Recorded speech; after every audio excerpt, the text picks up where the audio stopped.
Nobody likes dry, flavorless chicken, and that's why you should use this method if you're going to marinate your chicken and want to maximize flavor. As usual, I'm sharing the best method alongside the Lazy Man method if you want good results but are short on time. But of course, the best method starts the day before the cook.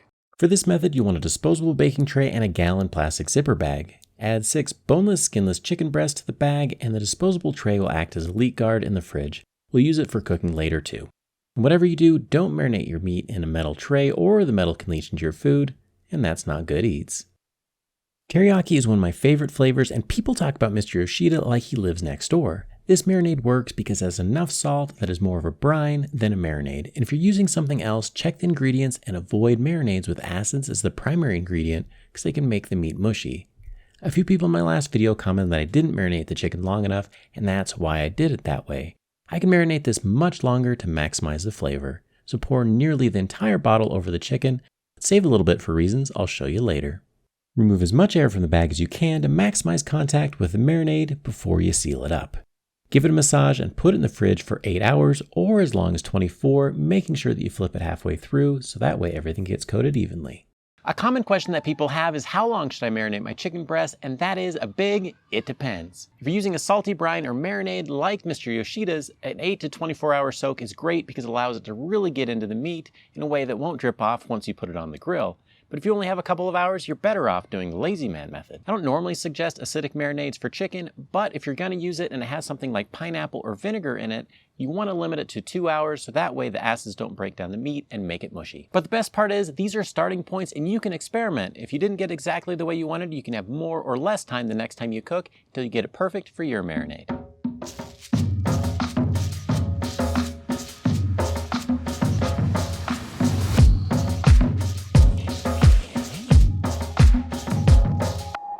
With that, let's get the chicken into the pan, and here is a pro tip. Anybody who's worked with a chicken breast knows that there's a thick end and a thin end, and the thin end usually overcooks and is really, really dry. But if you look at the pan, it's gonna cook from the outside in. So let's use that to our advantage, and what we'll do is we'll put the tails, the thin part of the chicken, towards the center. We'll also put the smaller chicken breasts away from the corners, and that way we're gonna maximize it so it cooks as even as possible. Add most of the marinade into the roasting pan over the chicken and put it on the cooler side of the grill that isn't directly over the coals. That marinade will evaporate and add a little bit of humidity into the cooker and around the chicken to prevent as much water from being lost, and it'll give you a juicier product.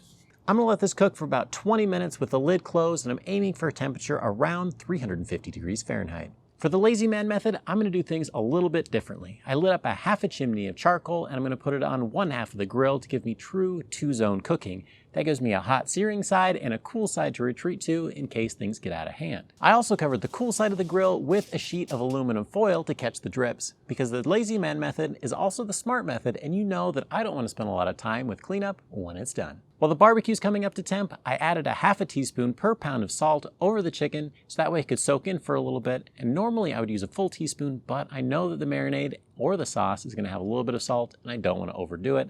This should get it just about right. A commenter in my last video suggested using this marinade instead of the other one I tried. I mixed up a small amount of it in advance so the flavors could do the cliche get to know you thing. It's equal parts oil and water mixed with the powder from the packet.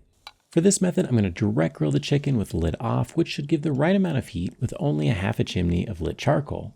Keep the chicken moving every couple of minutes or so and make sure it isn't burning. Then flip it over every 5 minutes until it reaches 140 degrees Fahrenheit internal. At that point, you've maximized the browning on the chicken and you can go ahead and put it on the cool side of the grill.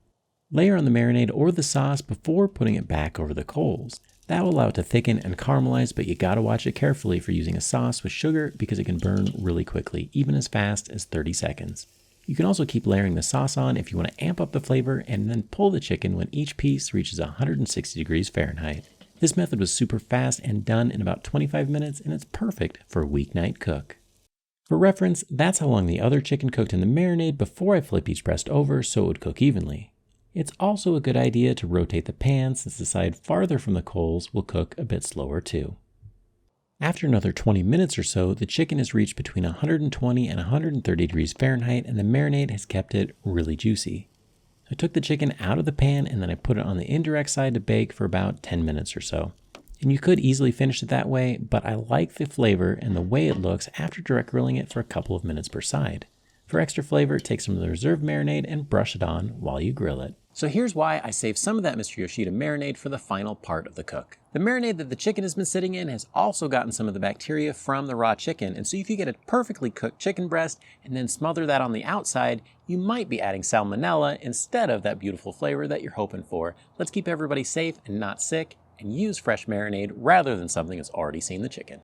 And that's another reason why I don't judge chicken by its looks alone, and I'll always check the temperature. So I put it back on the cool side, and I won't take it off until it reaches 160 degrees Fahrenheit. It'll raise slightly after that to the USDA recommended 165 degrees. Both chicken breasts had time to rest before I cut into them. And the juicy squeeze test results were pretty profound between the lazy weeknight method and the slow cooked marinade method. Now that both chickens are done, let's do a side-by-side taste test, starting with the Lazy Man method. So this is a huge improvement over marinating it and then trying to direct grill it, because you get the crispy bits on the outside, the browning of the chicken, as well as the caramelization of that marinade with the extra flavors, and that knocks it out of the park. What happens with Mr. Yoshida in the long cook?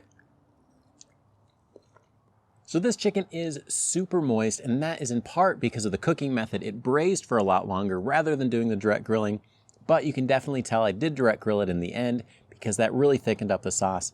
That flavor though is still only on the outside. You still get a fair amount of that chicken flavor. If you're wondering why I didn't just marinate the chicken and then direct grill it, check out this video where I go head to head through a bunch of preparation methods and find out which one produces the best chicken.